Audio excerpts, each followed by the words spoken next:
अपने जो basics of leadership and basics of motivation वो किसी हद तक कवर कर लिया। अब वो बेसिक चीजें ऑब्वियसली हमें हेल्प कर रही होंगी जब हम रीडिंग्स कर रहे हैं या फर्दर आगे जो भी बातें करेंगे उसके लिए। तो इसका स्ट्रक्चर फिलहाल ऐसे ही चलेगा कि जो लेक्चर होगा वो मोटिवेशन के टॉपिक से होगा एंड जो हमारी रीडिंग है वो ऑब्वियसली लीडरशिप के टॉपिक से है। सो अभी हम नया जो है एक स्टार्ट करने लगे हैं। जो चैप्टर है या समझ लें कि कंप्लीट टॉपिक है, दैट इज मोटिवेटिंग पीपल। इसमें हम स्टार्ट करेंगे with some basic questions and then we'll move towards assessing the motivation. Engagement की इसमें बहुत सारी बातें होंगी कि एंगेजमेंट कैसे डेवलप करते हैं, क्यों लोगों में एंगेजमेंट होती है नहीं होती, एंड देन और फर्दर चलते जाएंगे। So any question from last classes?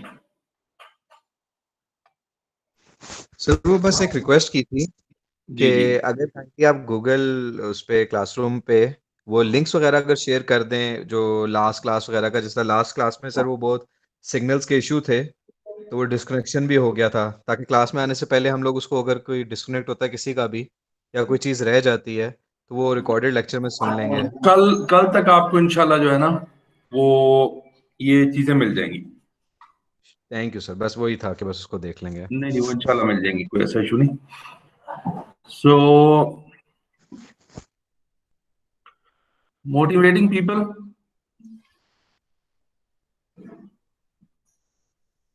Actually पहली बात, why do we need to motivate people?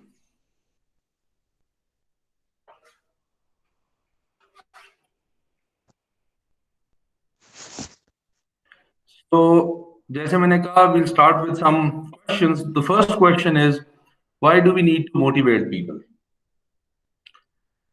And उसके रीजंस जो हैं, that is first is the lack of engagement. ये ऐसी चीज है जो यूजुअली हमारे उसका पार्ट नहीं होती, जेडी का पार्ट नहीं होती, किसी मेजरमेंट का भी पार्ट नहीं होती, although many organisations do measure it, उसके बारे में हम बात करेंगे थोड़ी देर में। But the problem is that because it is not part of our JD, we do not take care of this engagement part. And यहां से onwards हम जितना भी पढ़ रहे होंगे उसमें आपको ये चीज थोड़ा सा क्लियर रहनी चाहिए कि हम मोटिवेशन को एंगेजमेंट के साथ कनेक्ट करके चीजें पढ़ रहे होंगे। Not motivated employee is also not engaged employee, और जो एंगेज नहीं है दैट मीन्स वो मोटिवेटेड भी नहीं है, is not putting any effort. So इस पे थोड़ा सा जरा एंगेजमेंट के बारे में भी साथ साथ बात कर रहे होंगे। Then we are saying that motivated people are more engaged, yes. And if we are saying आगे किसी भी लेक्चर में किसी भी टॉपिक में हमें एंगेजमेंट लोगों की इंक्रीज करनी है, that is automatically that we need to motivate people, because when you motivate people you are actually engaging them in their work। जो भी कोई काम कर रहे हैं, जिस चीज के लिए भी आप उनको मोटिवेट कर रहे हैं। First reason is the lack of engagement, and the second is the lack of engagement is leading to a low productivity and waste of time. जो हमारे लोग हैं उसमें ऑर्गेनाइजेशन में, हमें उनकी एंगेजमेंट की जरूरत क्या है? तो जरूरत यह है कि दे आर नॉट एंगेज्ड। इस पे बहुत सारे सर्वेज हुए, थोड़ी सी हम स्टैटिस्टिक्स पे बात करेंगे, and they are actually wasting time. And then one question that I think all of us should ask, और आप मुझे इसमें से बताएंगे भी सोच के, are the people just punching the clock or actually working? How many of us are waiting for 4 o'clock or 5 o'clock?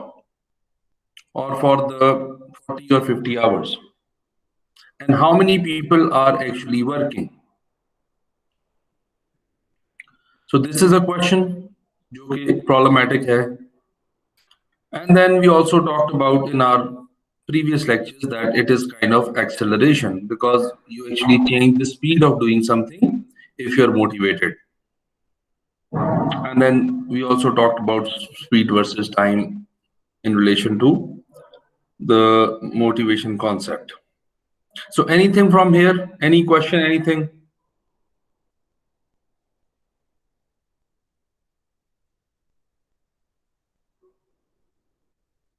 Okay. Then we talked about that it is all internal. Motivation is only internal. The factors can be external or internal, but motivation is always internal. Now, this is the central question of our today's lecture. अगर सिर्फ employees की हम बात करें तो actually किसकी जिम्मेदारी है उनको मोटिवेट करना? इस पे मुझे आपकी तरफ से इनपुट चाहिए, लोगों की तरफ से. चले, हमारे पास ये 4 ऑप्शंस हैं, इसमें से बताएं.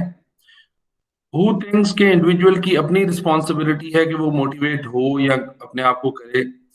मैनेजर की जिम्मेदारी है, ऑर्गेनाइजेशन की जिम्मेदारी है, या बाकी कोई और फैक्टर्स हैं? जी, मेरा तो ख्याल है सर ये चारों का रोल है.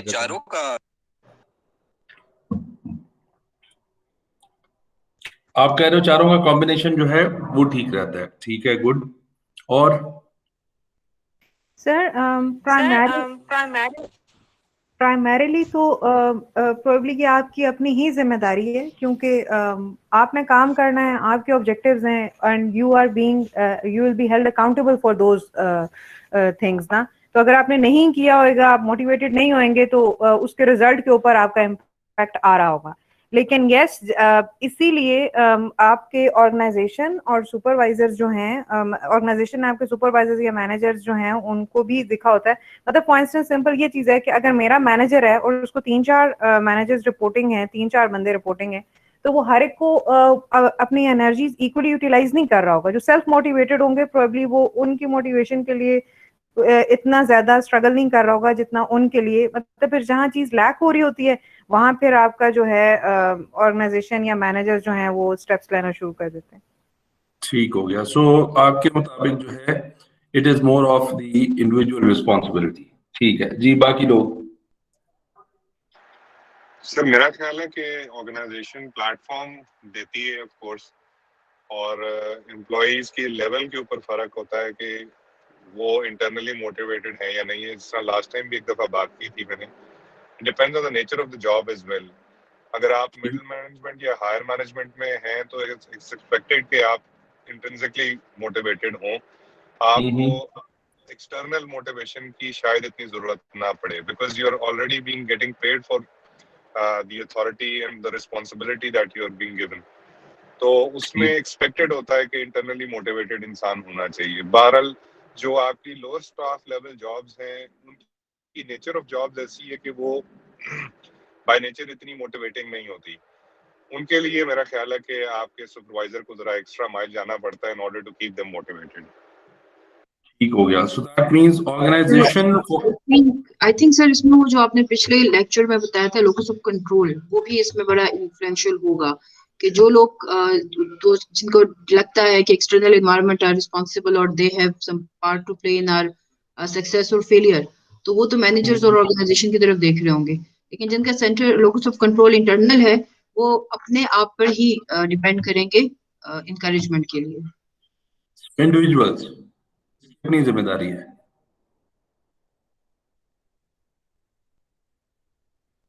ओके, और कोई इसमें फर्दर? सर ये चारों फैक्टर्स जो है ना बड़े इंपॉर्टेंट हैं, बट इंडिविजुअल फैक्टर सबसे इम्पोर्टेंट है. अगर आप खुद से मोटिवेट नहीं होना चाहेंगे समहाउ, तो ये एक्सटर्नल फैक्टर्स कुछ भी नहीं कर सकते आपका. ओके, सो आपने कहा कि इंडिविजुअल पे ज्यादा लोगों का जो है ना वो मसला है. ठीक हो गया. एंड उसके बाद ऑर्गेनाइजेशन बाकी. द बाकी फैक्टर्स भी इक्वली इम्पोर्टेंट है, लेकिन वो तब तक नहीं आपको करेंगे, अफेक्ट नहीं करेंगे अनलेस आप इंडिविजुअली मोटिवेट नहीं होते चेंज लाने के लिए। ठीक, बिल्कुल सही। चलें इसको जरा देखते हैं कि क्या हालात हैं। इंडिविजुअल्स, अगर इंडिविजुअल ने अपने आप को मोटिवेट करना है, जो कि बहुत सारे लोगों ने कहा, सो हमने कहा था कोई ना कोई स्टिमुलस चाहिए उस इंडिविजुअल को भी मोटिवेट होने का। दैट कैन बी इंटरनल और एक्सटर्नल, उसमें कोई ऐसा इशू नहीं है। बट जब तक स्टिमुलस नहीं होगा, जब तक उसको कोई रीजन नहीं मिलेगा, तब तक वो मोटिवेट नहीं होगा। और क्या वो रीजन इनफ रीजन है कि वो मोटिवेट हो या ना हो, according to all of those need based theory and hierarchy of needs theory. अब वो रीजन काफी भी है कि नहीं, क्या उसकी वो मोटिवेशनल फैक्टर उसके लिए है भी कि नहीं।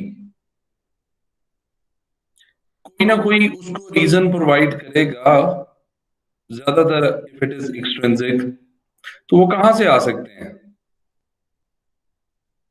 And do you think small reasons are enough for big changes? Individual जी के सर, आए जी सॉरी टू कट यू। जी नहीं मैं नहीं इसको रिलेट करूंगा, आपने जो पहले कहा था कि are we waiting for the hours to be completed per week, और are we concentrated on the work is the hours just fly by. तो ऐसे होता है काफी दफा हमारे साथ खुद भी कि सम वीक्स हम वाकई पता नहीं चलता 40 के बजाय 52 आवर्स भी लगा रहे होते हैं, और बिल्कुल कुछ वीक्स जो है वो 40 घंटे भी करना जो है ना बड़ा मुश्किल पड़ जाता है। So ठीक। I think it largely depends on the external forces as well. जो आप स्टिमुलस की बात कर रहे हैं कि कुछ सीजन्स या कुछ टाइम ऑफ सेमेस्टर्स में हमारे पास इतना ज्यादा वर्कलोड होता है और इतना मोटिवेटेड भी होते हैं हम, for example as programme managers admissions के जब सीजन चल रहा होता है, तो तब हमें वाकई टाइम का नहीं पता चलता। लेकिन बिल्कुल ये ठीक। है कि जब कुछ ऐसे बीच में स्लो वीक्स आते हैं जहाँ पे आपके पास टाइम भी खत्म जा रहा होता, काम भी खत्म हो गया होता है, you just watching the clock, तो आई ट्रूली बिलीव कि आपके पास एक्सटर्नल फैक्टर्स और स्टिमुलस होते हैं जो कि आपको मोटिवेटेड रखते हैं, एक्सेलरेटेड रखते हैं काम पे। बिल्कुल सही। तो इसका मतलब ये हुआ कि अगर मैं ये सर? बात कहूं, जी जी सबा। सर जिस तरह अभी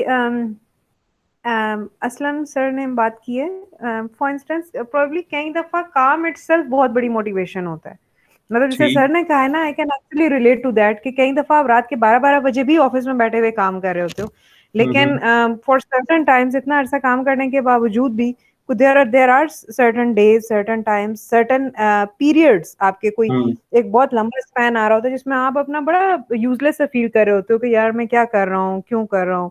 इस किस्म के क्वेश्चंस खुद इंसान के जहन में आने शुरू हो जाते हैं। लेकिन यस, अगर आपका काम हो, कोई पर्पस हो, कोई कई दफा आपकी फॉर इंस्टेंस कोई आपका कोई स्पेशल प्रोजेक्ट चल रहा हो, तो उसमें आप खुद ही मोटिवेटेड हो जाते हैं, आपको जरूरत ही नहीं पड़ रही होती। बिल्कुल सही। इसका मतलब क्या हम ये ले सकते हैं कि हमारे काम की जो एंगेजमेंट है that is not dependent, mostly not dependent on us. इन दो एग्जांपल से both of you are working, बाकी भी सब इसको सोच रहे होंगे। सो स्पेशली हम एम्प्लॉयज की बात कर रहे हैं, बिकॉज वो ये देखें कि वो सबॉर्डिनेशन में होते हैं, तो सिर्फ उनकी बात करें। इंडिविजुअल बंदा कहीं भी किसी भी चीज के लिए मोटिवेट होना, that is a separate thing. So that means हमारे लिए जो मैटर करता है वो एक्सटर्नल चीजें मैटर करती हैं, बी इट योर जो आपको टास्क असाइंड होते हैं, be it any other thing. Monotonous roles वगैरह भी हो जाते हैं, ठीक है, इसके बारे में भी हम बात करते हैं। तो अगर मैं फिलहाल ये कहूं कि it is not the individual responsibility to motivate himself, so it is not the employees responsibility to be motivated. इसलिए मोटिवेटेड हो, for example if we minus the manager, if we minus the organization, why should an employee be motivated? उसके लिए काम ही कुछ नहीं है उसके पास। सो यहां हम फिलहाल क्या ये कंसेंसस बना सकते हैं कि in organisations it is not the employees responsibility to be motivated, और there is any disagreement? I don't agree with this, sir. Sir मी Okay. टू सर। It's partially. एक तो सर मेरा मोटिवेशन के ऊपर थोड़ा सा है ऑब्जेक्शन के इट्स ओके, कभी आपका काम करने को दिल करता है, कभी नहीं करता, इसको मोटिवेशन नहीं कहा जा सकता। इंटरेस्ट कभी लूज हो जाता है, कभी रहता है, but motivation I think it's a bigger picture कि अगर जैसे 1 वीक मेरा काम नहीं करने को दिल चाह रहा है, मे भी तबीयत ठीक नहीं है और XYZ, डिमोटिवेशन तो उस वक्त आएगी ना जब एक आपको कोई भी प्रोजेक्ट दिया जा रहा है और आप कंपनी से दिल में खफगी लेके बैठे हुए हैं और आप माइंड सेट करें कि अभी मुझे क्विट करना है या अभी मुझे ऑप्शंस की तरफ जाना है, और I think that will be demotivation. तो Okay, ये बात आई स्ट्रांगली बिलीव कि ये देखिए, हम एज मैनेजर, मेरा काम क्या है, मुझे एक्सेल की फाइल्स तो नहीं बनानी, मुझे तो उन लोगों को कंट्रोल करना है जो मेरे साथ नीचे काम कर रहे हैं। I have to give them the plan and the strategy. और अगर नीचे वाला बंदा विलिंग ही नहीं है कि मैंने काम करना है, तो आप जितनी मर्जी उसको स्ट्रेटेजी बना के दे दो, वो काम नहीं करेगा।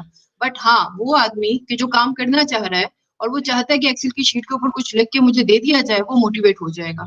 सो as a manager you have to, ये आपका जॉब है कि आप देखो कि कौन सा बंदा काम कर रहा है, कितना मोटिवेटेड है, क्या वो इस काबिल है कि उसको मोटिवेटेड रखना है, या वो बंदा ऐसा है कि उसको डीमोटिवेट करके फारिग करना है। तो ये sir I think managerial post पे बहुत डिपेंड करती है। नहीं, तो इंडिविजुअल, बिल्कुल सोलली इंडिविजुअल पे डिपेंड करता है, एम्प्लॉय पे? नहीं sir, managers are responsible for this thing, उनको रखा क्यों जाता है? मैनेजर्स आर रिस्पॉन्सिबल, ये उनको रखा ही इसलिए जाता है, बिल्कुल बट उनकी effort again definitely partially dependent individual पर भी है। अगर एक ठीक। इंडिविजुअल माइंड सेट कर चुका है तो आप जितना मर्जी उस पर वर्क कर लें, वो नहीं आएगा आपके पास। ठीक। अभी सर इसमें आप- मेरा पॉइंट ऑफ व्यू ये है कि सर इंडिविजुअल का इसमें है मैटर। उसमें सर ये होता है कि अगर आप जो जिसकी बात हम लोग कर रहे हैं, हमारे सीनियर्स, मैनेजर्स या सुपरवाइजर्स, वो भी पहले कभी इंडिविजुअल थे। टू रीच दैट पोजीशन, अगर इंडिविजुअल के अंदर खुद अपने आप को मोटिवेट करने का वो नहीं होगा कि वो आप कह लें कि जरासीम नहीं होंगे कि वो अपने आप को खुद मोटिवेट करेगा, तो वो कभी भी ऊपर नहीं बढ़ सकता। तो ठीक। इंडिविजुअल के अंदर जो बेसिक सेंस है ना, वो प्रिवेल करना मस्ट है। बिकॉज अगर इंडिविजुअल नहीं है, देन वो एक किस्म का आप समझेंगे भेड़ चाल है। फिर तो मतलब ठीक। वो दूसरों को फॉलो कर रहा है, अगर उसको एक्सटर्नल फैक्टर्स अच्छे मिल रहे हैं तो वो कर रहा है, उसमें उसका कोई कमाल नहीं है, उसको लोग लीड कर रहे हैं। तो मेरे मेरे ख्याल से जो मैंने स्टार्ट में बात करी थी कि हर एक चीज की अपनी इंपॉर्टेंस है, लेकिन जो बेसिक थीम है और बेसिक चीज है, स्टिमुलस चाहिए, वो इंडिविजुअल के अपने अंदर से चाहिए। अदरवाइज वो किसी चीज को फॉलो कर रहा है, उसकी कोई अपनी राय नहीं है किसी भी सूरत में। सो इंडिविजुअल से अब क्या हम ये आर्गुमेंट ले सकते हैं कि आप एम्प्लॉय को रखें और एक मोटिवेटेड एम्प्लॉय को रखें और उस पर बिल्कुल किसी किस्म का कोई काम ना किया जाए तो वो खुद ही काम करता रहेगा? No sir.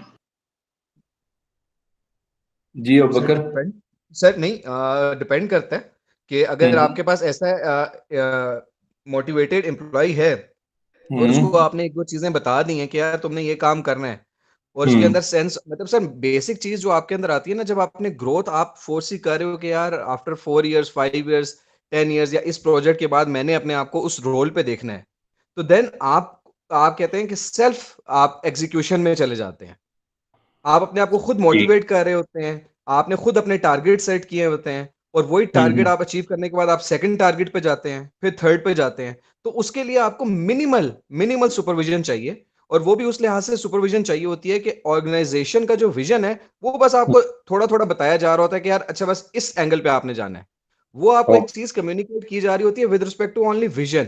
बाकी जो मोटिवेशनल है वो आपका इंडिविजुअल की तरफ से आ रहा होता है, और उसको किसी और चीज की जरूरत नहीं पड़ती।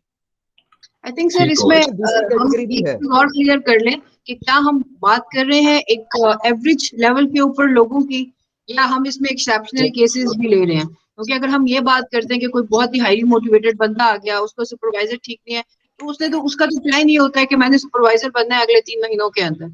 तो ये सर हमें ये भी देखना है कि क्या हम एक एवरेज लेवल पे बात करें या इसमें एक्सेप्शनल केसेस भी शामिल हैं? हम सिंपली ये बात कर रहे हैं कि एम्प्लॉइज जो हैं किसी भी लेवल पे, is it there solely their responsibility to be motivated?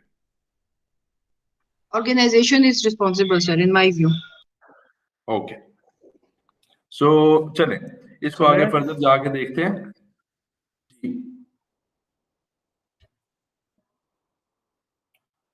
जी कोई कुछ बोलना चाह रहा था?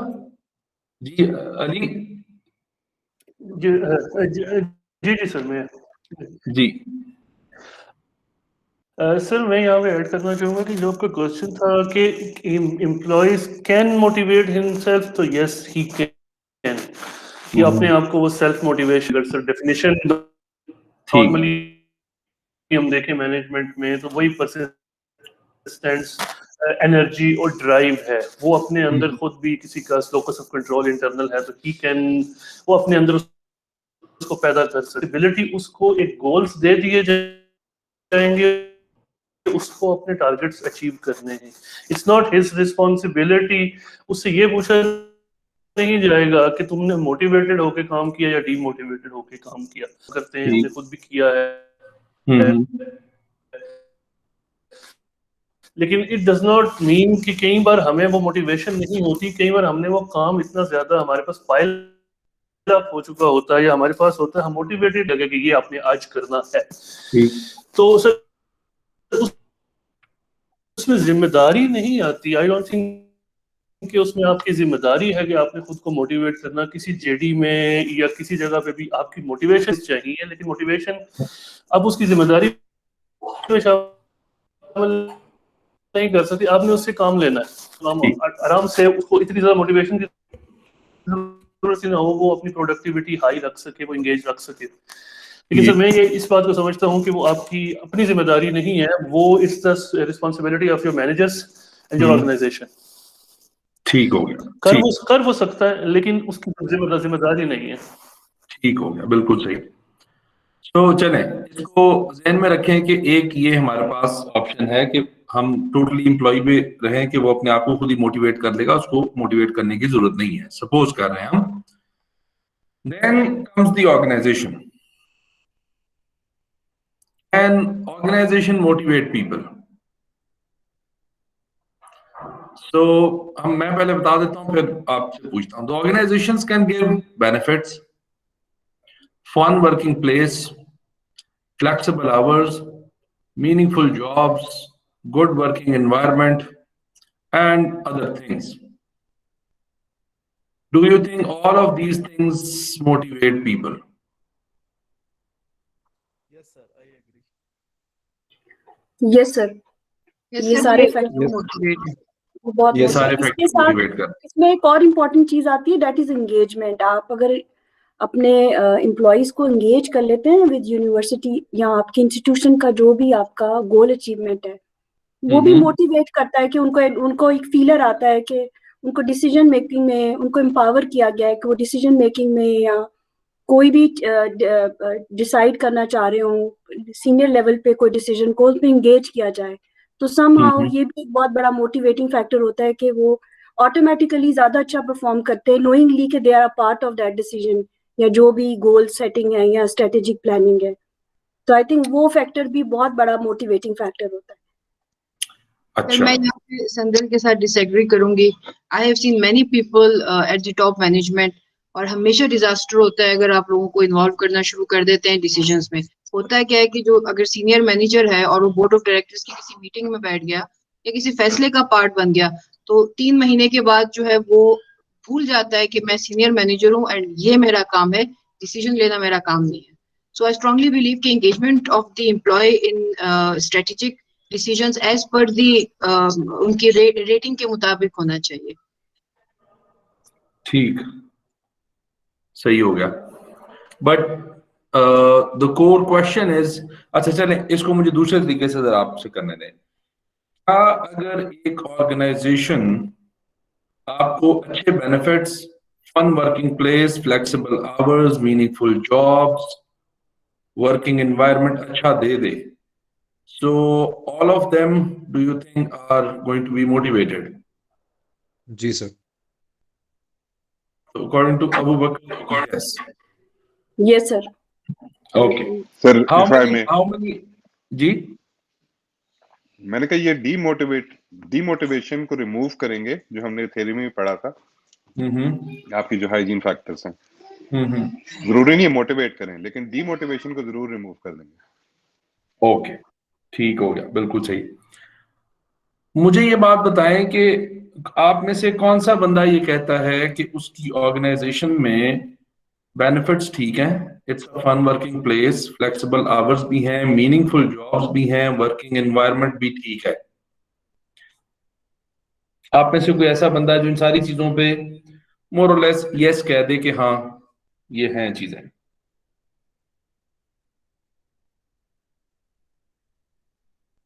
नहीं है?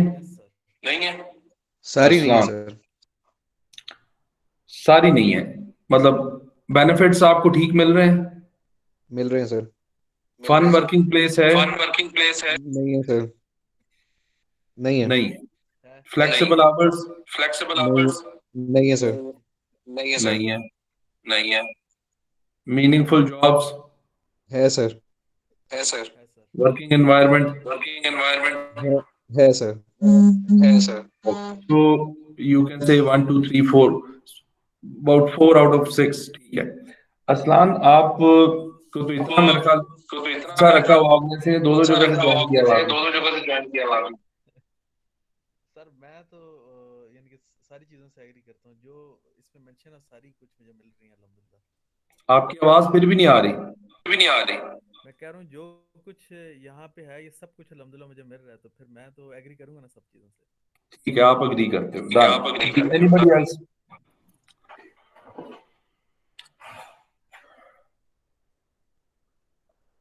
चलें, इस क्वेश्चन को ऐसे देखें कि अगर ये सारी चीजें किसी जगह पे हैं तो क्या एवरीबडी इज मोटिवेटेड, या ऐसे बंदे हैं जो अभी भी काम सही नहीं करते? इसमें सर जी एक और फैक्टर भी है कि वो फ्यूचर आपका क्या है वहाँ पे, वो चीज आपको ज्यादा मोटिवेट करती है। अगर आपको पता होगा ना नेक्स्ट 2-3 इयर्स के बाद आप इस पोजीशन पे होगे, तो वो चीज आपको मोटिवेट करेगी। अगर आपका फ्यूचर नहीं है तो फिर आपको मोटिवेशन जी जनाब। सर अगर ये सब कुछ है तो that will covered by managers and like organisation, but still कब आ जाएगी इंटरनल जो फैक्टर है वो भी मैटर करेगा। अगर वो भी होगा देन ऑब्वियसली एक्सेलरेशन हो जाएगी एंड एंगेजमेंट हो जाएगी। बट अगर वो इंटरनल नहीं होगा तो फिर ये सब चीजें भी आई गेस मैटर नहीं करेंगी। But again these are major points any employees looking for.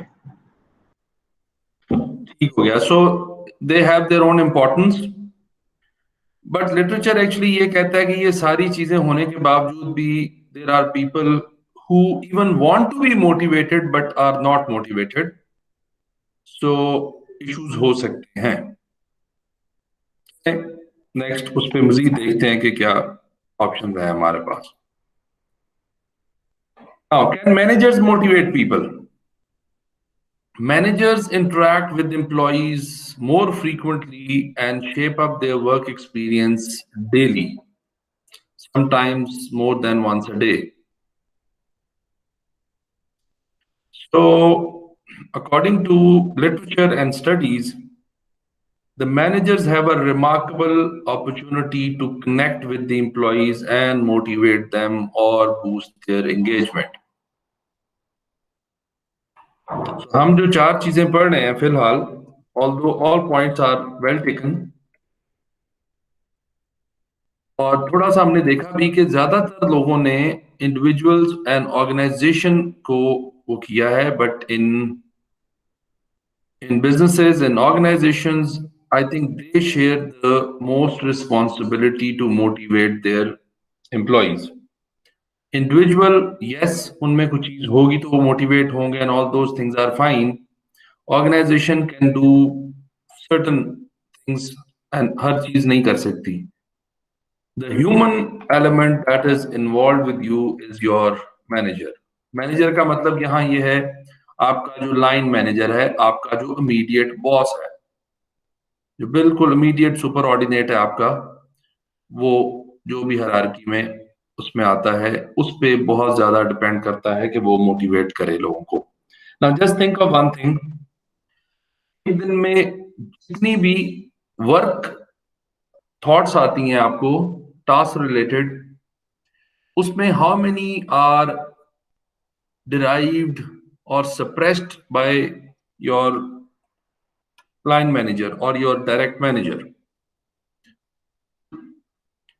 या कितना ज्यादा आप सिर्फ उसी बंदे के साथ इंटरेक्ट करते हो और उसी बंदे के हिसाब से अपने काम को डिजाइन करते हो? इस पे मुझे थोड़ा सा बताएं। सर इसमें एक ले बैक भी है। होता ये कि आपका मैनेजर्स जो होते हैं वो भी तो वो बेसिकली ऑर्गेनाइजेशन के गोल को ही आगे आप तक इम्प्लीमेंट कर रहे होते हैं।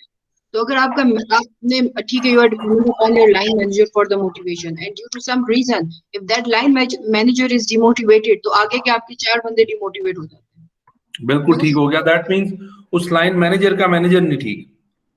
Exactly sir. तो ऑर्गेनाइजेशन आई थिंक बेसिकली वहां से ये निकलता है, उस बोर्ड ऑफ डायरेक्टर से ये कहानी आगे की तरफ जाती है, वॉइस वहां से क्रिएट होती है आपकी, और वो मैनेजर्स के ऊपर काम करते हैं, मैनेजर्स आगे अपने सबऑर्डिनेट्स के ऊपर काम करते हैं। सो मोटिवेशन जो है वो ऊपर से नीचे की तरफ मूव करती है सर, नीचे से ऊपर की तरफ मूव नहीं करती। वो तो बिल्कुल ठीक हो गया, दैट वी एग्री, बट अभी आप आई थिंक सेपरेट नहीं कर पा रहे ऑर्गेनाइजेशन को और मैनेजर को। हम इसको सेपरेटली देख रहे हैं। ऑर्गेनाइजेशन का मतलब है कि ऑर्गेनाइजेशन का जो डिजाइन है और जो उसके रूल्स एंड रेगुलेशंस हैं और जो उसने आपको फैसिलिटेट किया हुआ है, within those facilitations and design and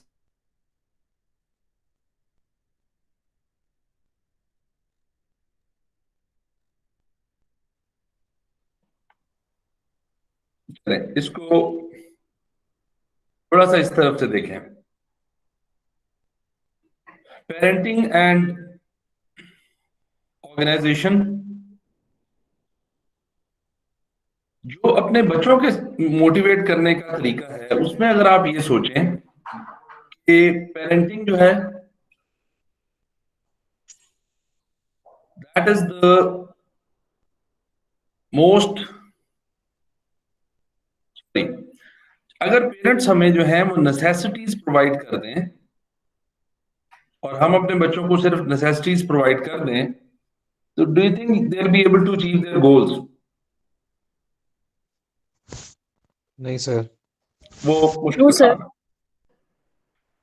but parents को साथ ये भी काम करना पड़ता है, wanting them to thrive, to achieve something in life, be more productive वगैरह सारा कुछ। तो आप जरा थोड़ा सा सोचें कि जब आप अपने बच्चों से डील कर रहे होते हैं, हमारे पेरेंट्स जब हमसे डील कर रहे होते हैं, they are not only providing us the food and shelter and other facilities या पैसे पॉकेट मनी टाइप चीज,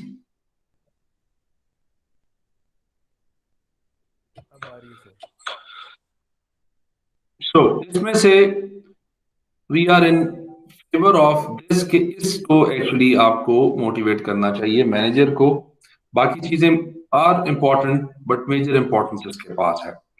इसकी एक प्रॉब्लम है जो हम सारे फेस भी करते हैं और देख भी रहे होते हैं चीजों को, the paradox of managers who want to motivate people.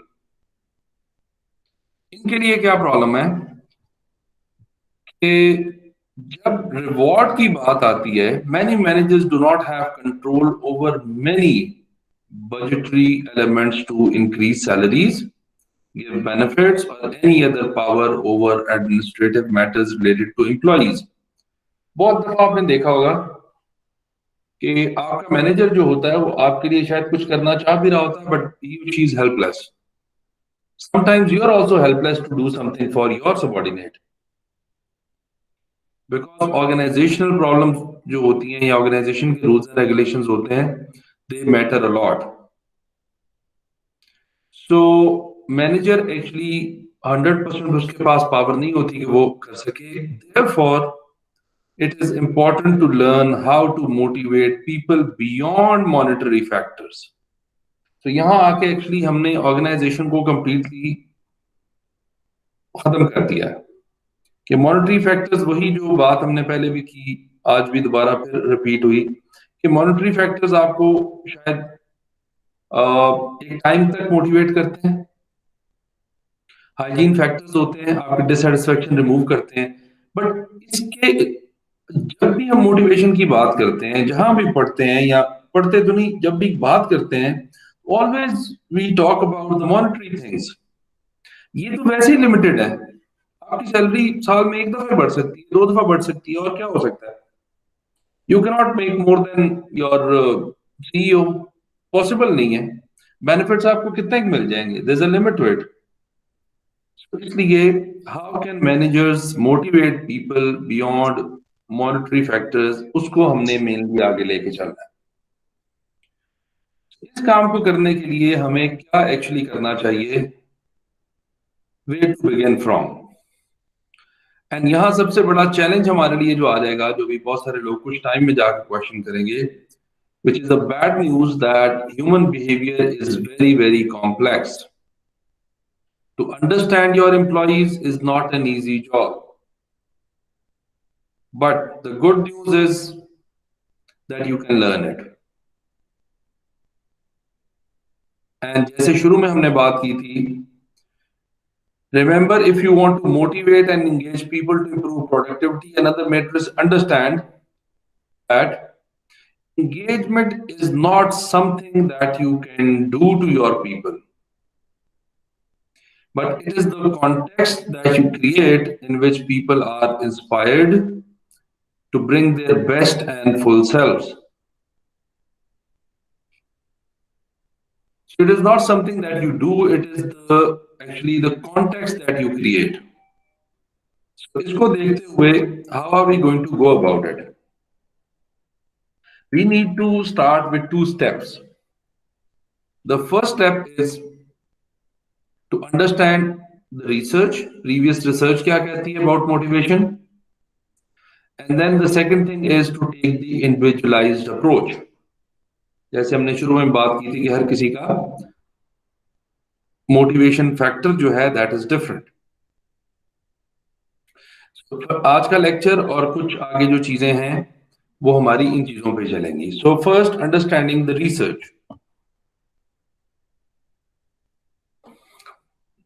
Manager के लिए जो रिसर्च जितनी भी हुई कि एम्प्लॉयज कैसे मोटिवेट होते हैं, उसमें आज का जो हमारा वो लीडरशिप वाला वो है, उसमें भी कुछ सेंस की बात उसने की हुई है और कुछ यहां भी थोड़ी सी हम बात कर लेते हैं। तो research can teach us lot about how to motivate people, and the major findings can give us 4 key reasons of motivation. क्यों लोग मोटिवेट होते हैं काम करने के लिए और क्यों लोग engaged होके काम करते हैं। The first thing is the sense of team and belongingness, कि आप जो है लोगों को एसोसिएशंस डेवलप करें, आप उनको make them feel part of your organization, your team, your circle. Then there is autonomy, उनको माइक्रो मैनेज ना करें और उनको इतनी autonomy दें कि वो अपने इसी हद तक अपने वर्क को, अपने टास्क को प्लान कर सकें। बिकॉज autonomy से और इन दोनों चीजों से ऑब्वियसली आपकी ओनरशिप डेवलप होती है। इसमें प्रॉब्लम यह है, क्यों ये 2 चीजें इंपॉर्टेंट हैं। Imagine if you own a car and if you rent a car, आपकी कार के साथ ट्रीटमेंट ही डिफरेंट हो जाती है। अगर आपने 1 दिन के लिए, 2 दिन के लिए कार रेंट पे ली है, most of the people, not one of you, वो ज्यादातर उसका उतना कभी वॉश तो एटलीस्ट नहीं कराएंगे रेंटेड कार को। तो ठीक है, अपनी जरूरत के लिए शायद करवा लें, but not for the sake of के उस कार को ठीक रखना है। But when you have the ownership, you take care of it. So यहां आपके पास जो है वो ओनरशिप इन 2 चीजों से आती है। आपको होता है कि now you can do it, you have the autonomy to do things, and then obviously belongingness and sense of team जो है वो आपको बेहतर करती है। And then give them some flexibility and the work should be interested and stimulating. इसको थोड़ा सा एक एक करके जरा पहले डिस्कस कर लेते हैं। Sense of team and belongingness में क्या एक्चुअली आएगा? For people to do best, they must feel that there is a space for them. Their voices are heard. They need psychological safety in order to be motivated. If they are not part of something, they will simply say कि हम नहीं करते. The inner voice is also going to tell them कि वो काम नहीं करते, बस ठीक है, कोई जरूरत नहीं है. But if they have the belongingness, psychological safety, अगर उनको पता है हमारी बात सुनी जाती है, समझी जाती है, they have a space, they will feel motivated and they'll be more engaged.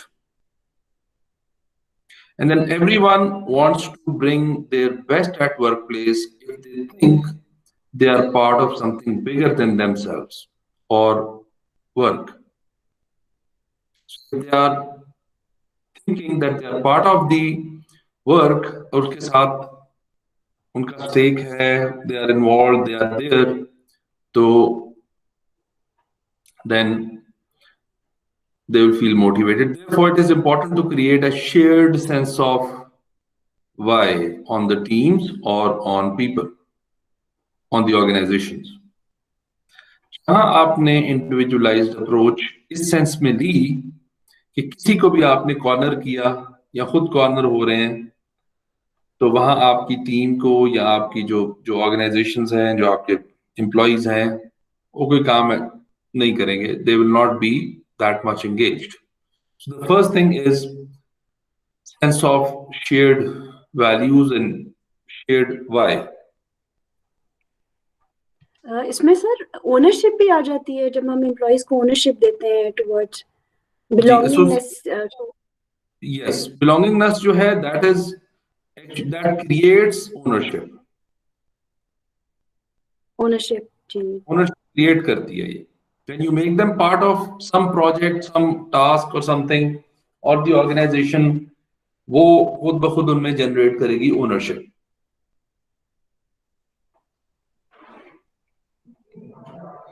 That is one thing. Second is, again very important, many people do not understand it, is the autonomy. कितनी दफा आपको ये feeling आई है life में कि हमारा boss अगर ना हमें बताए तो हम ज्यादा बेहतर काम कर सकते हैं, काम बता दे, फर्दर चीजें ना बताए तो हम बेहतर काम कर सकते हैं. That feeling is there because you don't have the autonomy. So sometimes आप बेहतर काम नहीं करते because you're not allowed to do it. एक ही तरीके किसी काम को बेहतर तरीके से कर सकते हैं, but because you're not allowed to do it, so you can't and you don't do well. So people want power to shape their environment and make choices and decisions for themselves.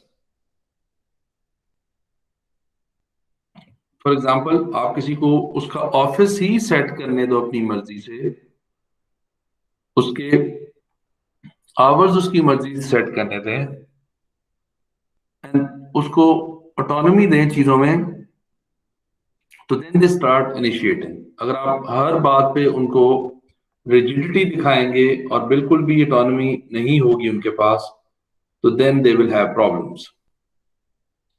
Because minds जो हैं वो हर बंदे के differently चलते हैं, तो हो सकता है कि वो उतने एंगेज ना हो जितना वो ऑटोनॉमी के साथ एंगेज हो. So the more managers can avoid micromanaging, this is the actually key of this slide, and empower their people instead, the better it is. इसका ये मतलब बिल्कुल नहीं है कि आप उनको काम बता के दोबारा पूछें ना. इसका सिंपल ये मतलब है कि बहुत ज्यादा ना पूछें. For example, if I have to take a class on time, tell me that you have to take a class on time. Don't tell me what to teach and how to teach it. So that can give me autonomy. आप guidelines देते हैं, obviously आपने manage करना होता है लोगों को, that those guidelines are already there, लेकिन उन गाइडलाइंस की फर्दर गाइडलाइंस ना दें.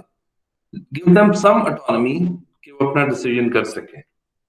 And many managers, especially the managers who does not have anything else to do, अपना काम उनका कोई नहीं होता, they start micromanaging things. And by no means we are saying कि आपने उनकी पेस नहीं देखनी, आपने देखना नहीं कितना काम हुआ है, कितना, बिल्कुल छोड़ नहीं देना, ये बात हम नहीं कर रहे। बट द आइडिया इज कि आप उनको छोटी छोटी चीज पे तंग ना करें, छोटी छोटी चीज पे उनको मैनेज करने की कोशिश ना करें। Give them some autonomy. Then flexibility. Obviously, for a few things you can't keep them flexible, but for most of the things, especially for the qualitative jobs, आप अगर उनको flexibility देते हैं तो उससे काफी फायदा हो जाता है। For example, employees want to feel that there is give and take within this organization. Give them some flexibility about how and where the work can be done.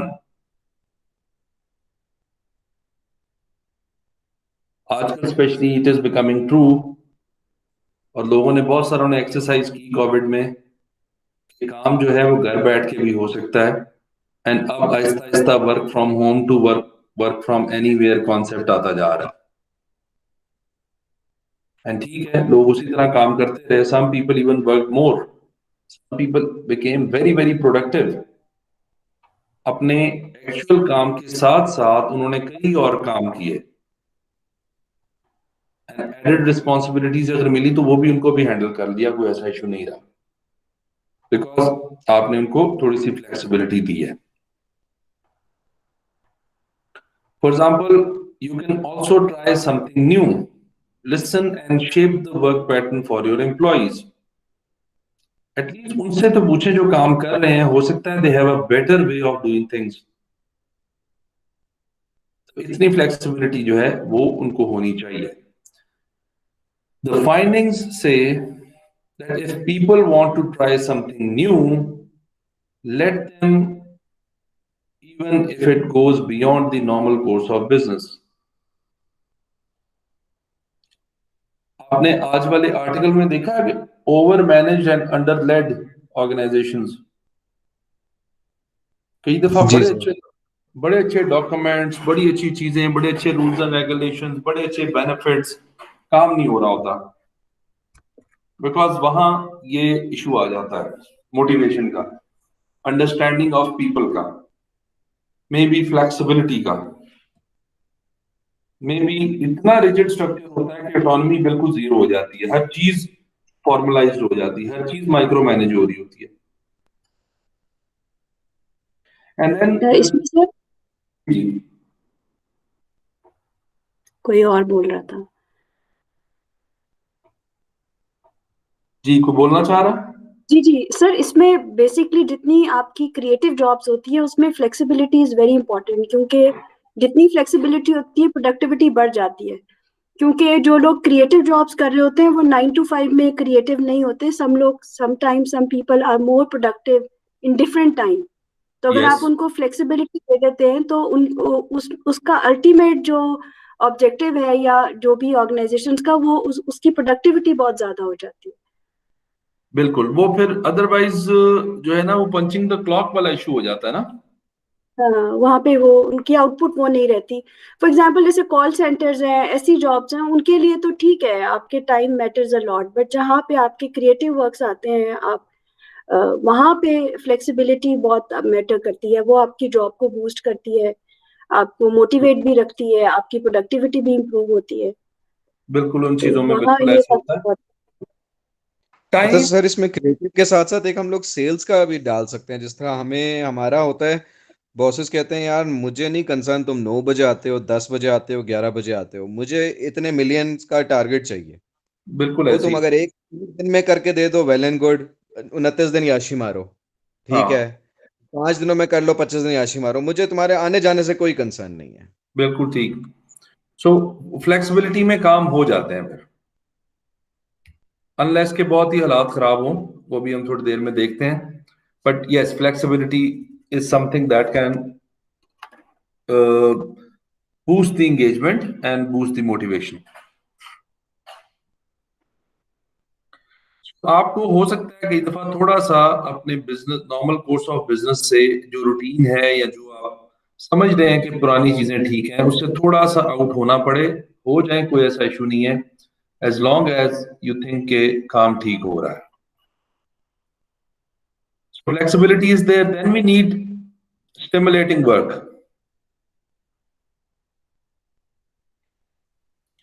The work itself must be engaging and interesting. अभी I think सबा ने chat में लिखा था या किसी ने लिखा था कि sometimes your work is so monotonous, आपका करने का दिल ही नहीं करता, और वही रूटीन टास्क और वही सब कुछ बार बार करना जो है वो बड़ा मुश्किल हो जाता है, तो वर्क में इटसेल्फ कोई इंटरेस्ट नहीं होता, जिसमें क्या कई दफा होता है, प्रॉब्लम क्या होता है, if someone either over challenged or over competent for the job, there is a good chance they will become disengaged. Something that you cannot do at all is over challenging the person. Something you can very easily do, you're overcompetent for that kind of task. Both of these things can lead to disengagement.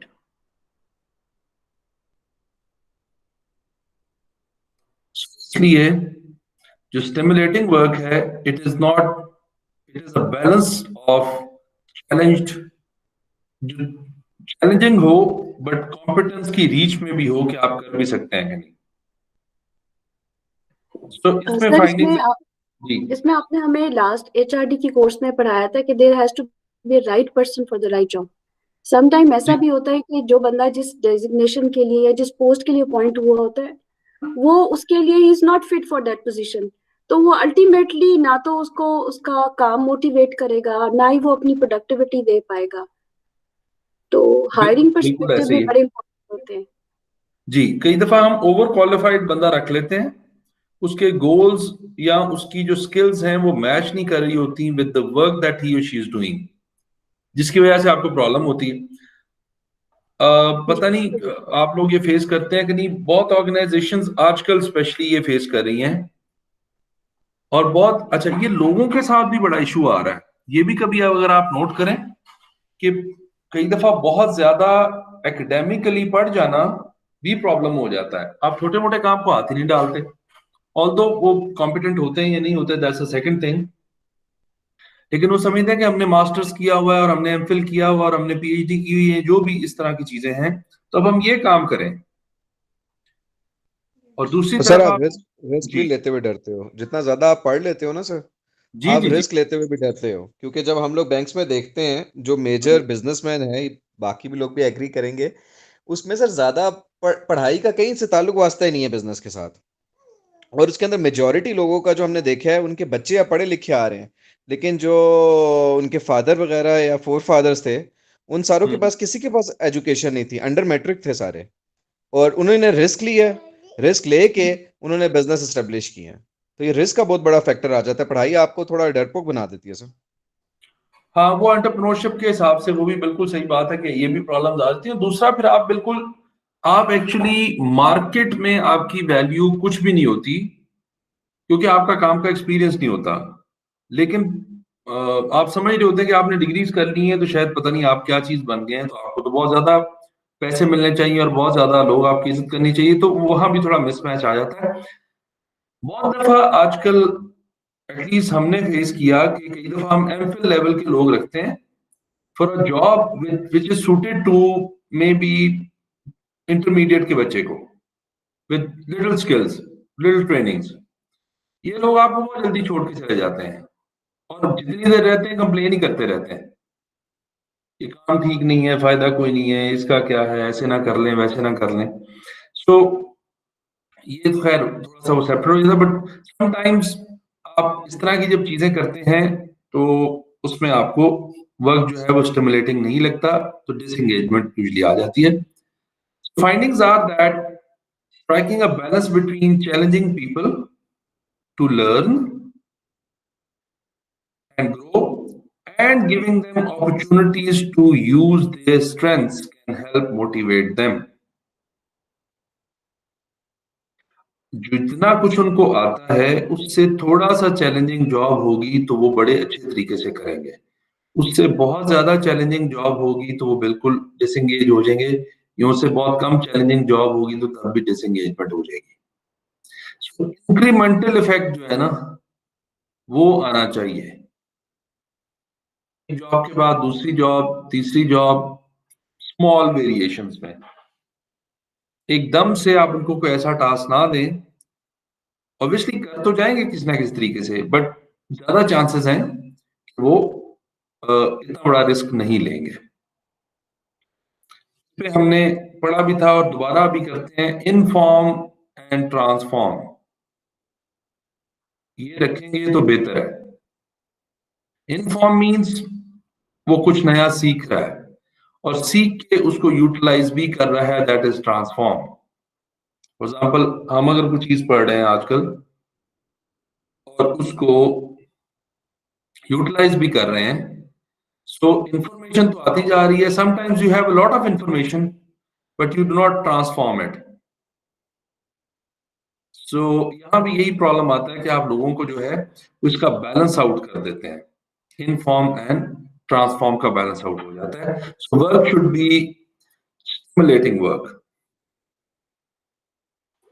इसमें sir वो organisation जिनमें learning capacity ज्यादा होती है और वो eventually change भी उनमें जल्दी आ जाता है क्योंकि वो लर्न कर रहे होते हैं new technologies, new innovation, anything, वहां भी मोटिवेशन फैक्टर एम्प्लॉयज का थोड़ा सा हायर साइड पे होगा। वो मतलब वो चीज इनको अफेक्ट करती है जब आपके ऑर्गेनाइजेशन में चेंजेस भी आ रहे हैं फॉर बेटरमेंट, आप you are learning new things. But depend करता है ना कि कितना जल्दी चेंजेस आ रही हैं और कितनी वो सॉलिड हैं। कई दफा इतनी ज्यादा जल्दी चेंज आ रही होती है कि फिर वो मोटिवेटिंग बिल्कुल नहीं रहती, देन आप फिर रुक जाते हो किसी एक जगह पे। इतनी तेज चेंज आ रही होती है कि आप रुक जाते हो, क्या पता नहीं क्या होगा नेक्स्ट, क्या होगा नेक्स्ट, क्या होगा। अगर वो ठीक तरीके से चेंज आ रही है, आपको साथ साथ उतना मौका भी मिल रहा है कि आप चीजें सीख रहे हो, तो that is the best plan. उसकी लेकिन सर पेस चीजें बहुत स्टेगनेंट होती हैं, आई मीन ऑर्गेनाइजेशन जो बहुत स्टेगनेंट होती हैं वहां भी आप डीमोटिवेट होते हैं ना, you are not learning anything new, वो भी फैक्टर एक नेगेटिव नहीं चलता है। वो तो डेफिनेटली है, वो तो है ही। देखें, दोनों में अगेन बैलेंस होना चाहिए। चेंज आ रही है बट किस पेस पे आ रही है। अगर ओवरनाइट चेंज आ रही है तो ऑब्वियसली लोग जो हैं वो उसको नहीं एंटरटेन करेंगे कि आज वो एक चीज सीखते हैं और कल वो नहीं सीख रहे हैं और परसों वो नहीं सीख रहे हैं और उसका यूज कोई नहीं हो रहा ना, उसका फायदा कोई नहीं हो रहा। इट इज लाइक, आप मुझे बताएं कि जो सॉफ्टवेयर है आपका, जो भी MIS सिस्टम आप यूज कर रहे होते हैं ऑर्गेनाइजेशन में, उसको कितनी देर बाद चेंज होना चाहिए, कितनी देर बाद अपडेट होना चाहिए? सर रेगुलरली होते रहना चाहिए किसी भी लिहाज से कि ताकि उसके अंदर हर चीज इनकॉर्पोरेट होती रहे। ठीक, चले, उसका इंटरफेस जो है वो कितनी देर बाद चेंज होना चाहिए? इसमें सर टाइम वो लगना थोड़े से चाहिए बाद होना चाहिए क्योंकि कुछ अदरवाइज अरसे फिर बाद। लोगों की एक्सेप्टेंस नहीं होती। यस, तो चेंज होना चाहिए, बट अगर आप दूसरे दिन ही चेंज कर लेंगे कि भाई अगले दिन बंदा आएगा तो उसको नई लर्निंग मिलेगी, नए बटन्स मिलेंगे। नहीं ऐसी बात मैं भी नहीं करी, डेफिनेटली ये तो वाकई डिजास्टर हो जाएगा। चेंज वो जो आपको आपके साथ वो लर्निंग प्रोसेस भी चल रहा है, you learning new thing, but ये ग्रेजुअल चेंज है, इट्स नॉट अब्रप्ट हम चेंज ले आए। यस, ग्रेजुअल चेंज में तो वो बहुत फायदा होगा उसको जो है वो कुछ ना कुछ नया करने को भी मिल रहा है, सीखने को मिल रहा है, तो उसमें तो वो ठीक है, उसमें तो एंगेज रहेगा। बट उसमें अगेन बैलेंस होना चाहिए, बिल्कुल अब्रप्ट ना हो और बहुत स्लो ना हो। स्लो होगा तो मोनोटोनस हो जाएगा, अब्रप्ट होगा तो वो ओवर चैलेंज हो जाएगा, दोनों शायद प्रॉब्लम कर जाए। सर इस पे हम ये कह सकते हैं कि change for the sake of value addition होना चाहिए, change for the sake of change नहीं होना चाहिए। हाँ, ऑब्वियसली असल में तो रियल चेंज तो होती भी वैल्यू एडिशन के लिए, जी सर, अदरवाइज तो कोई फायदा नहीं है। सो ये चार चीजें जो हैं, ये एक्चुअली रिसर्च हमें बताती है कि अगर ये चार चीजें होंगी तो लोग एंगेज रहते हैं और बेहतर रहते हैं। Then we have the step 2, जो हमने कहा था कि टेकिंग दी individualized approach. तो इसमें अब प्रॉब्लम क्या है? लोग समझते हैं कि सैलरी सबको मोटिवेट करती है, बेनिफिट सबको मोटिवेट करते हैं, मैनेजर्स की एप्रिसिएशन सबको मोटिवेट करती है, fine, but the problem is that one strategy can not fit all the people. So people are different and they require different strategies to be motivated. For example, what motivates you to get out of bed in the morning is different than others. So बताए ना चाहे, but just think of the reasons that motivate you. What is the one or two things that you look forward to when you wake up in the morning?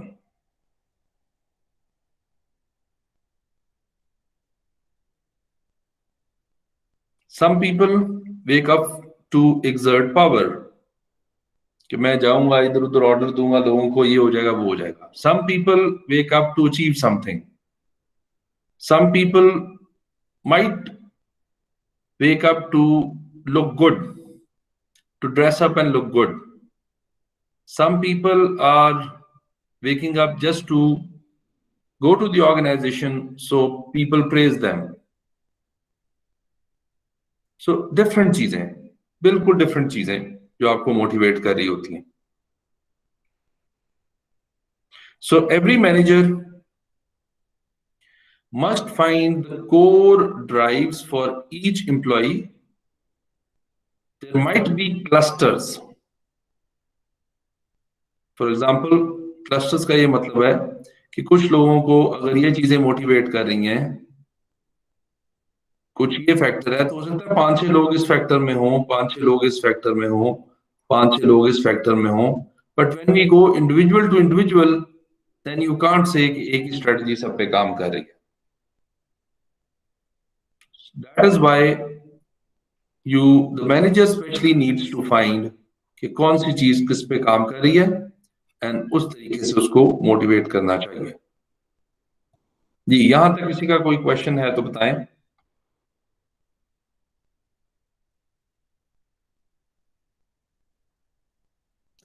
No sir. Okay, अब हमने जो I think जो हमारा remaining पूरा course होगा, that is going to go like this. First we'll talk about the measurement part,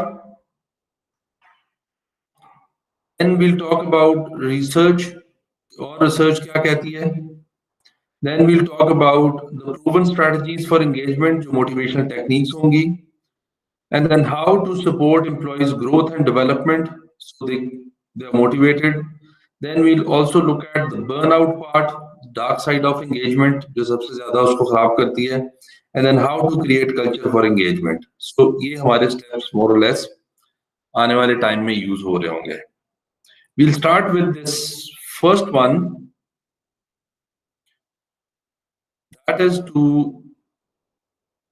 are we asking the right questions. बहुत सारी organisations actually पहले सर्वे करती हैं, देखती हैं कि क्या एंगेजमेंट लेवल क्या है, एंड देन अकॉर्डिंगली जो है वो फिर आगे फर्दर स्ट्रेटजीज या टेक्निक्स लगाती हैं. So we'll start with this,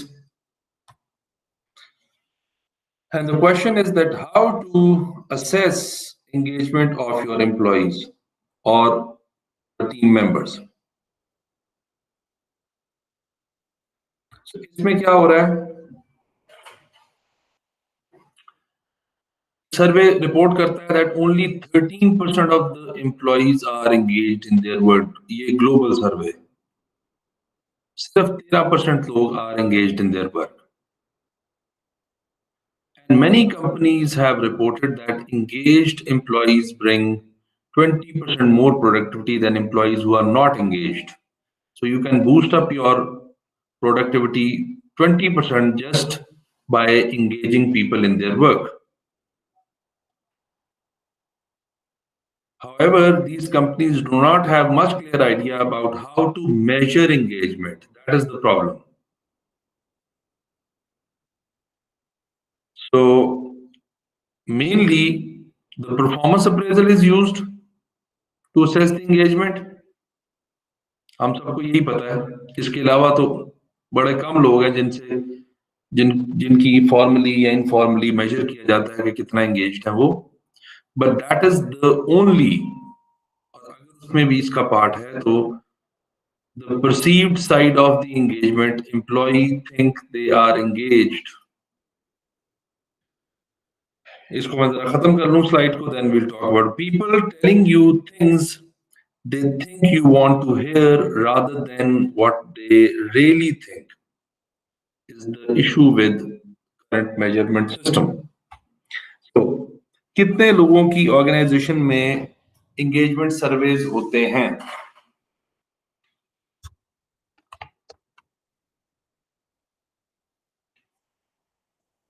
Not many. No sir. I think नहीं होते हिंदुस्तान हमारे में तो किसी भी ऑर्गेनाइजेशन में नहीं होते. नहीं हो रहे होते. बट इसका मतलब है कि किसी भी ऑर्गेनाइजेशन में मोटिवेशन के एस्पेक्ट को फॉर्मली या सीरियसली नहीं लिया जाता. हमारे पास एक ही टूल बचता है और एक ही टूल होता है, that is performance appraisal.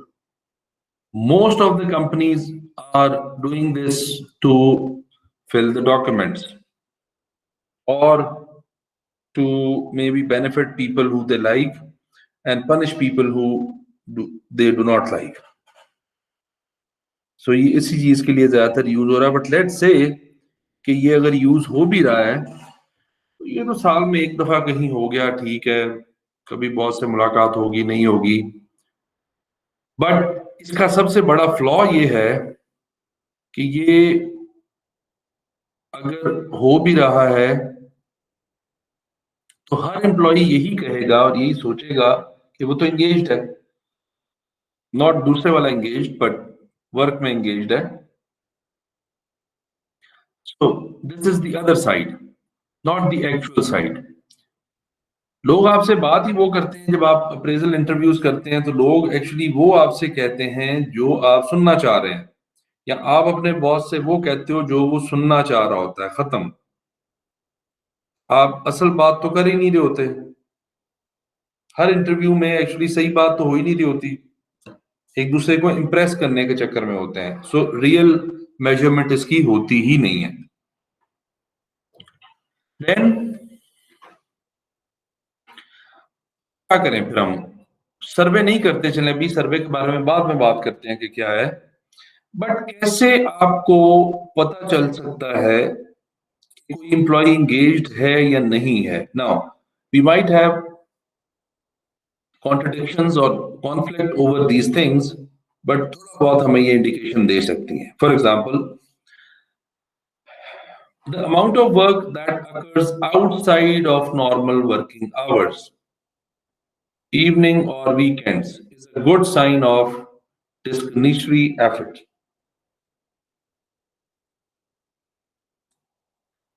So कई दफा आप देखते हो लोगों को कि वो सिर्फ काम पे, अब इस पे मैंने कहा ना बहस है इस पे बहुत ज्यादा कि अगर कोई अपना काम अपने टाइम पे ही पूरा कर लेता है तो उसको क्या जरूरत है. बट आजकल के टाइम में ये बड़ा मुश्किल काम है, बिकॉज जिस तरह हमारी वर्क रूटीन्स हुई हैं, some people when you call them on the weekend उनका नंबर ऑफ जा रहा होता है, वो बिल्कुल भी इंटरेस्टेड नहीं होते बात करने में. We are talking about that thing. बंदे को अगर आप ऑफ डे पे थोड़ा बहुत बुला लेते हैं तो वो कहता है जी मैं नहीं आ सकता. क्या वो 4 बजे घड़ी को देख रहा है कि 4 बजे तो मैं जाऊं, या कि उसको है कि कोई बात नहीं चले मैं 4:30 बजे चला जाऊंगा? आउटसाइड नॉर्मल वर्किंग आवर्स कितना काम कर रहा है. सो पीपल से कि अगर आपको कोई ऐसा बंदा लग रहा है जो थोड़ा बहुत नॉट कि वो अपना काम टाइम पे नहीं कर रहा तो इस वजह से वो शाम तक बैठा हुआ है, बट अगर वो एक्स्ट्रा एफर्ट डाल रहा है तो दैट मीन्स उसकी मोटिवेशन है, वो एंगेज्ड है एज कंपेयर टू पीपल जो आउटसाइड नॉर्मल वर्क आवर्स काम नहीं कर रहे। Then network connections for work and time spent with people outside team। अपनी जो कोर डिपार्टमेंट है उसके अलावा किसी से बात करते हुए, एफर्ट करते हुए फॉर वर्क, ये ज़हन में रखें। ये नहीं है कि दोस्त है दूसरे डिपार्टमेंट में तो इसलिए उधर जाना है। Sometimes we go to other departments for work related things. Sometimes we talk to other people for work related things, but many a times we talk to other people because they are our friends। So we are talking about कि वो कितना effort लेता है कि वो दूसरे department के साथ कोऑर्डिनेट कर रहा है, उनके लोगों से मिल रहा है, रिलेशनशिप्स बिल्ड कर रहा है, नेटवर्क कनेक्शन बना रहा है।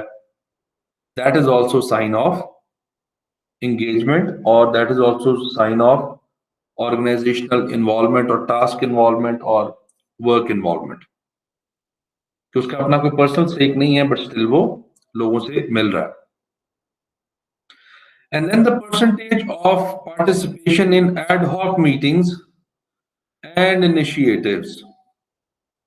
For example, participation in only highly structured events is a sign of low engagement। आपके ऑर्गेनाइजेशन में कितने ऐसे लोग होते हैं जो कभी बस 2-3 महीने बाद एक किसी मीटिंग में आते हैं जिसमें उनको पक्का पता होता है कि इसमें ना गए तो नौकरी चली जाएगी। Many people only participate in highly structured events, otherwise आपको नजर ही नहीं आते। So if that is the case, that is a sign of low engagement। You can very well imagine some of the people around you जो lift नहीं करवाते इन चीजों को। छोटी मोटी चीज हो रही हो, ऑर्गेनाइजेशन की मीटिंग्स हो रही हो, एड हॉक मीटिंग्स हो रही हो, कहते हैं यार छोड़ो इसमें कोई नहीं, बस एंड पे जाएंगे। So that is also sign of low engagement। And then time spent collaborating directly with customers outside the normal scope of work shows OCB and work engagement। For example, अगर आपका कोई क्लाइंट है या आपका कोई customer है, वो आपको इवनिंग टाइम पे या अदरवाइज फोन करता है, तो क्या आप उसको बिल्कुल शट कर देते हो या आप उसकी हेल्प करने के लिए तैयार हो? लेकिन ये ऑर्गेनाइजेशन के लिए हम कर रहे होते हैं ना, तो that is also sign of some engagement.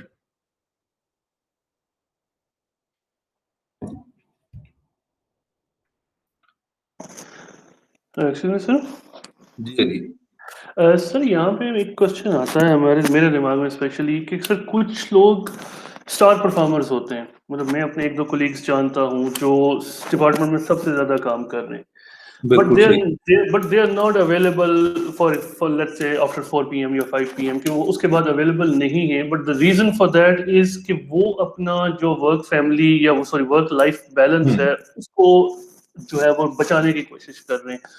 बिल्कुल वो सही। ऑर्गेनाइजेशन के लिए स्पेशल नहीं जा रहे, लेकिन सर हम उनको ये तो नहीं कह सकते कि वो लेस इंगेज नहीं। अगर उनका कोई फैक्टर्स वहां पे है, किसी का वर्क फैमिली कॉन्फ्लिक्ट हो रहा है, स्पेशली जो प्राइवेट सेक्टर में लोग काम कर रहे हैं, तो उनके वर्किंग आवर्स बहुत ज्यादा होते हैं नॉर्मली, स्पेशली बैंक या कुछ हो गए, तो वो उन लोगों का जो वर्क फैमिली कॉन्फ्लिक्ट क्रिएट होता है काम की वजह से, वो उसको रोकने के लिए जब ये कर रहे होते हैं, तो उस टाइम फिर हम उनको ये तो नहीं कह सकते कि sir they are not engage. आपका क्या ख्याल है इस बारे में? बिल्कुल, मैंने इसलिए शुरू में कहा ना कि ये कॉन्ट्रडिक्टरी हैं कुछ चीजें, इसमें कॉन्फ्लिक्ट्स आ सकते हैं, बट आप इसको सिंपल देखना चाहो तो आप सिर्फ ये देख लो कि अगर नीड है ऑर्गेनाइजेशन को तो क्या होगा। अगर जरूरत है, अब देखें एक इसका बहुत दूसरा एलिमेंट है।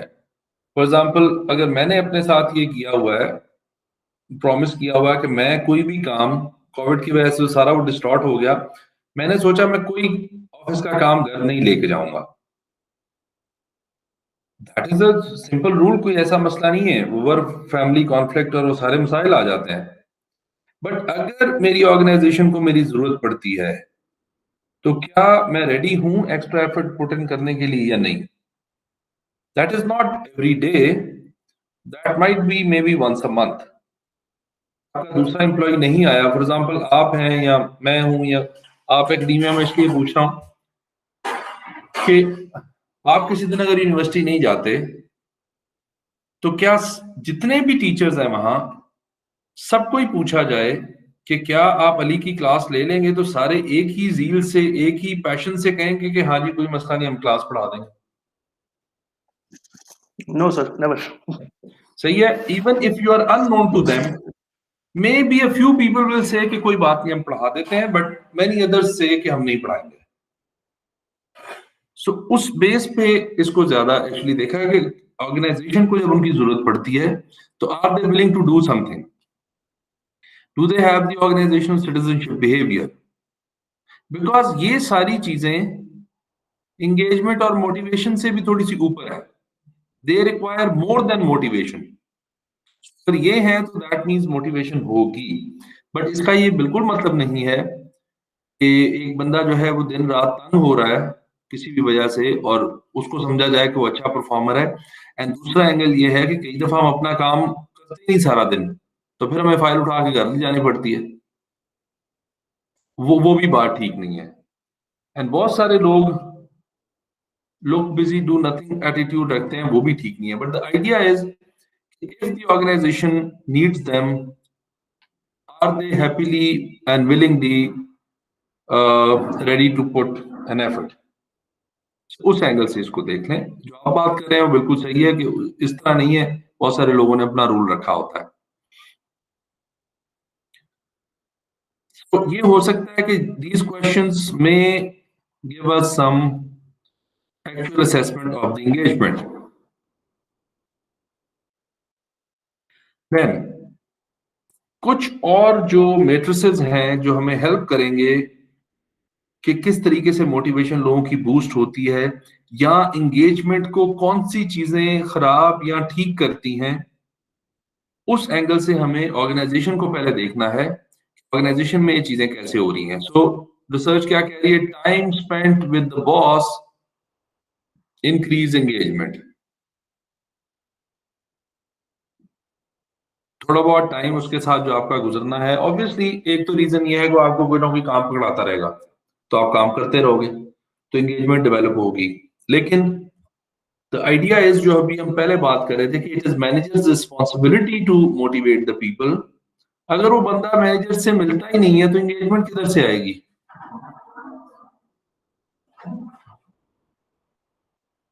तो अगर वो बंदा मिलता ही नहीं है उससे तो फिर तो एंगेजमेंट आएगी नहीं।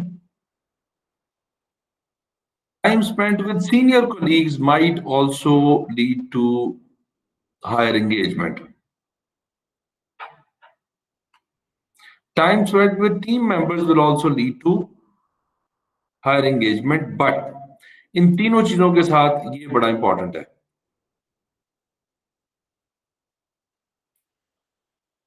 जो हम अभी सारी बातें कर रहे हैं उसमें जो ध्यान में रखने वाली बात है, दैट इज टू लो और too high time spending is sign of low engagement.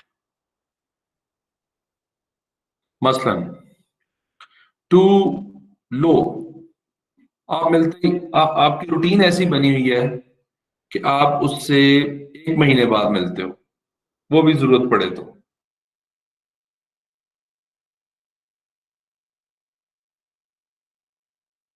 नहीं होंगे काम में प्रॉबेबली, अनलेस कि आपके टारगेट्स इस तरह के हैं या इस तरह की चीजें। टू हाई मींस कि आप उससे गप्पे मार रहे हैं या आप इतनी सारी मीटिंग्स में इन्वॉल्व हैं कि आपको काम करने का टाइम ही नहीं मिल रहा। सो ये दोनों साइंस जो हैं, ये दोनों साइंस ठीक नहीं है, but you need to have a good time spending with your boss, कुछ एटलीस्ट होनी चाहिए। मोस्टली से कि अगर आपका वंस अ डे और वंस इन 2 days इंटरेक्शन होता है अपने बॉस के साथ, तो that is a healthy sign, and that is also of 15 minutes, half an hour, 1 hour maximum. इससे ज्यादा, इससे मतलब ज्यादा की दफा हो जाता है ऑब्वियसली, बट इससे कम होता है तो फिर आपके पास एक बड़ा अच्छा रीजन होता है काम ना करने का, कि आपके मैनेजर ने मिलना ही आपको बड़ी देर बाद होता है। देन कई दफा आप अपने जो एंगेज्ड एम्प्लॉइज हैं उनको आप अपने एंगेज्ड एम्प्लॉइज के साथ, नॉट एंगेज्ड एम्प्लॉइज को एंगेज्ड एम्प्लॉइज के साथ समहाउ उनको अटैच कर देते हैं। क्यों? क्योंकि ये इन्फेक्शियस है, इन्फ्लुएंस होता है। एक बंदा अगर एंगेज्ड है, सही तरीके से एंगेज्ड है, अपना काम प्रॉपरली करता है सब कुछ, तो दूसरा बंदा उस साथ एंगेज होगा, उसका फ्रेंड होगा कुछ ऐसे, तो उसमें थोड़ा बहुत वो आदतें और वो चीजें जो है वो आना शुरू हो जाएंगी। देन सम अदर थिंग्स, ये इंपॉर्टेंट चीज, work schedules. For example, meeting versus the actual other tasks. If it is 20 hours out of 40 hours, it has some issues. इसका मतलब ये है कि अगर आपके वीक में 40 घंटे हैं और उसमें से 20 घंटे या उससे ज्यादा आप सिर्फ मीटिंग्स में गुजारते हैं, then it has some issues. Reason? Because in most of the meetings you might not be the audience. आपके करने सुनने वाली कोई बात नहीं होगी, but you will be part of that meeting, जिसकी वजह से आपका जो एक्चुअल जो टास्क का टाइम है उससे आपकी डिसएंगेजमेंट हो जाएगी। बहुत दफा आपने देखा होगा कि जब सुबह सुबह आते ही आपको कोई 3 घंटे वाली मीटिंग टक्कर जाए, बाकी 5 आवर्स भी आप कुछ नहीं कर सकते, because you so tired and exhausted कि आप कहते हैं बस आज ही, आज मीटिंग ही हुई है काफी। सो आपको देखना यह है कि कितनी मीटिंग और कितना एक्चुअल टास्क जो है वो आप कर रहे हैं, तो ये रेशियो एक तो प्रॉपर होनी चाहिए। 10, मैंने जब ये टर्म पढ़ी थी आज से कोई 2 साल पहले, मुझे इसने काफी हेल्प किया, अभी तक हेल्प कर रही है। I think we also need to look for this calendar fragmentation can also lead to low engagement, और ये हम बहुत सारे लोगों के साथ ये मसाइल होते हैं लेकिन हम इसको देख नहीं रहे होते। कैलेंडर फ्रेगमेंटेशन क्या है? अभी इसके एग्जांपल्स पढ़ते हैं, बट सिंपल मतलब इसका ये है कि आपका टाइम है 8 to 5। 8 to 5 अगर आपका टाइम है तो उसमें क्या हुआ कि 8 बजे आप पहुंचे, 9 बजे आपकी मीटिंग है, 9 से 10 आपकी मीटिंग है, और 10 से 11 आप ऑफिस में आए, और फिर 12 बजे आपकी एक और मीटिंग है 1 बजे तक, या कोई और मसला है 1 बजे तक। 1 से लेके 1:30 बजे तक आप फ्री हैं, 1:30 बजे आपकी ब्रेक हो जानी है 2:30 बजे तक। 2:30 बजे ब्रेक से जब आप वापस आएंगे तो 3:30 आपने किसी क्लाइंट को बुलाया हुआ है, तो आप आराम से 4 बजे आ लेंगे इसके साथ। नाउ एक्चुअली फ्रेगमेंटेशन का इशू क्या हुआ? आपके पास थे टोटल 8 आवर्स, आपने जो मीटिंग्स के और कस्टमर के साथ और लंच और ये सारी चीजें थी, they were 4 hours, which is fine, you still have 4 hours to work, but ये 4 आवर्स इतने फ्रेगमेंटेड हैं, कहीं आपको 30 मिनट्स मिल रहे हैं दरमियान में एक टास्क, एक मीटिंग के, कहीं आपको 1 घंटा मिल रहा है, कहीं आपको सिर्फ 1.5 घंटा मिल रहा है, और कहीं आपको फिर 30 मिनट्स मिलते हैं। सो टोटलिटी में तो ये 4 आवर्स हैं, but they are so fragmented कि आप कोई भी सही काम शुरू ही नहीं कर सकते, बिकॉज आपको पता है कि यार आधे घंटे में काम नहीं होना, चलो मैं मीटिंग कर रहा हूँ फिर आगे करता हूँ। मीटिंग से आप आए तो आपने कहा अच्छा चलो लंच अब हो जाए, बिकॉज 30 मिनट में ब्रेक हो जाएगी, फिर मसला हो जाएगा, तो ये हो जाए। So actually for 4 hours of work you are wasting 8 hours. दूसरा तरीका क्या है कि आप 8 बजे आए हैं, 8 से लेके लेट से 1 o'clock तक आपके पास कुछ नहीं है, सिर्फ आपने अपना काम करना है जो भी करना है। देन 1 to 1:30 आपकी को मीटिंग है, 1:30 2:30 ब्रेक है, 2:30 ऑनवर्ड्स आपके कस्टमर आ रहे हैं, तो आपने ये 4 आवर्स डेडिकेटेड और डेजिग्नेटेड दे दिए अपने एक्स्ट्रा चीजों को, और ये आपके पास टास्क के लिए काम है। So if you'll keep your calendar fragmented, आपसे बहुत सारे काम नहीं हो सकते। So इसे देखते हैं हम, when you've got at a 10 a.m. meeting, a 1 p.m. lunch and a 3:30 phone conference, आपने क्या किया है, आप 8 से 5 चाहे काम कर रहे हैं, सुबह आपको 2 घंटे मिले, जो हो सकता है किसी तरह भी काफी ना हो, और ये मीटिंग शुरू होगी। मीटिंग हो सकता है 11-12 बजे तक चली हो, और 1 बजे आपका लंच का टाइम हो गया, और 1 से 2:30 आपने लंच किया तो आपको पता चला कि ये कॉन्फ्रेंस कॉल है। तो ये 3 कामों में आपके 8 to 9 आवर्स वेस्ट हो गए, ऑल्दो ये 3 या 4 आवर्स के काम होंगे। तो आप जो लोगों का कैलेंडर है, जो अपना कैलेंडर है, उसको फ्रेगमेंटेड ना रखें।